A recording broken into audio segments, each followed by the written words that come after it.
Hi, boys and girls. Today you are going to interpret multiplication of a fraction by a whole number. So we have an equation that we could use. N is the number, the whole number, times our fraction AB is the same thing as saying N times A over B. And I'm going to show you what that means using some manipulatives in real-world problems. So let's get started. Our first question says the fourth grade class is making volcanoes.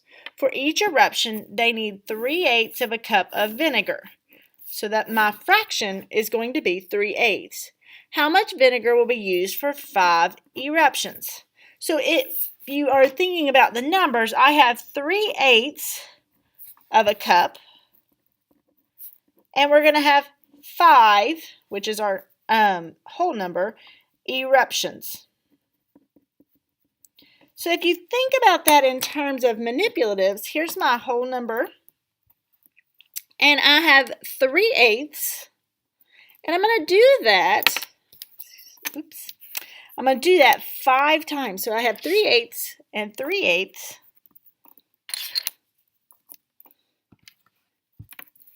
and 3/8, and I have 5 of those.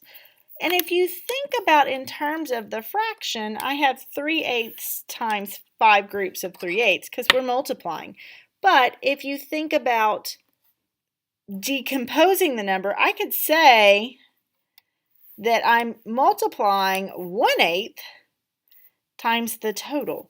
So if you think about this, I have 3 times 5/8. I've got the whole number 3, 6, 9, 12, 15/8 as my answer. But I could break it up in 1, 2, 3, 4, 5, 6, 7, 8, 9, 10, 11, 12, 13, 14, 15. So I could say 15 times 1/8.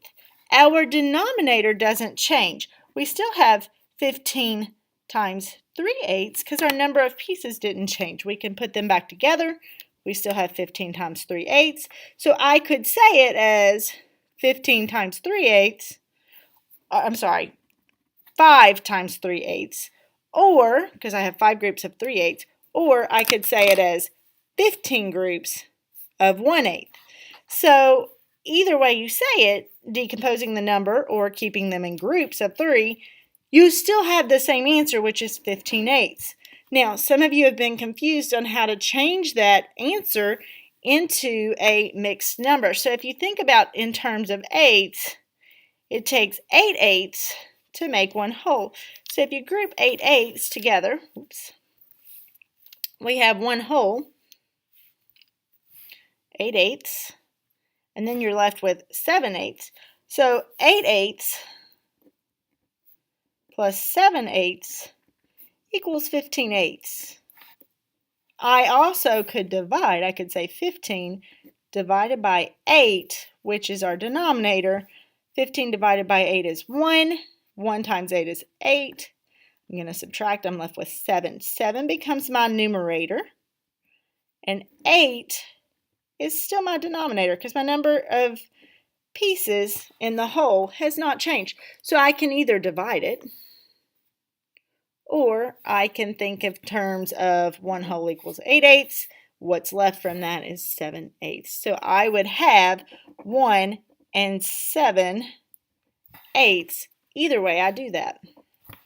Let's try another one. Maggie runs 4/5 of a mile for 3 days straight. So here's my whole. I'll move the 8s out of the way. Here's my whole bar.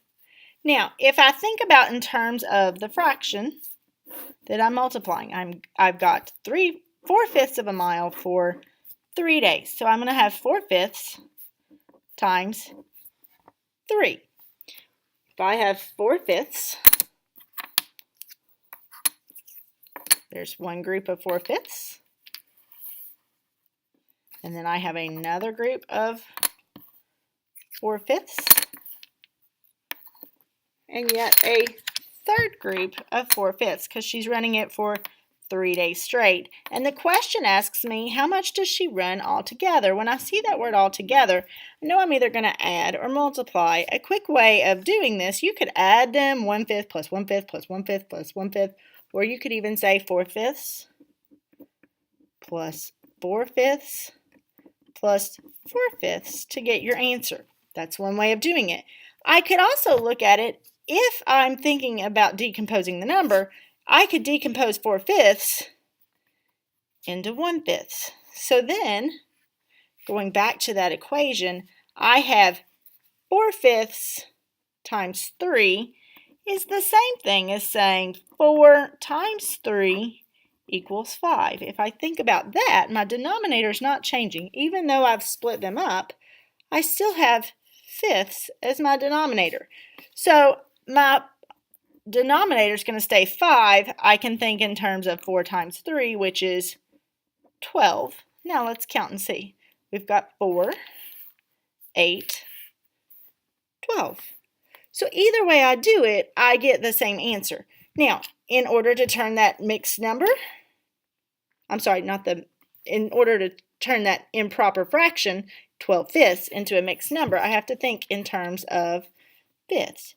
5/5 equals a whole.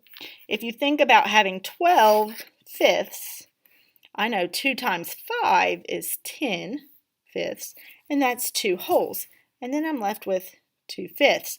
I could also divide it. 12 divided by 5. 5 goes into 12 2 times. 2 times 5 is 10. We have 2 as a remainder. That becomes my numerator.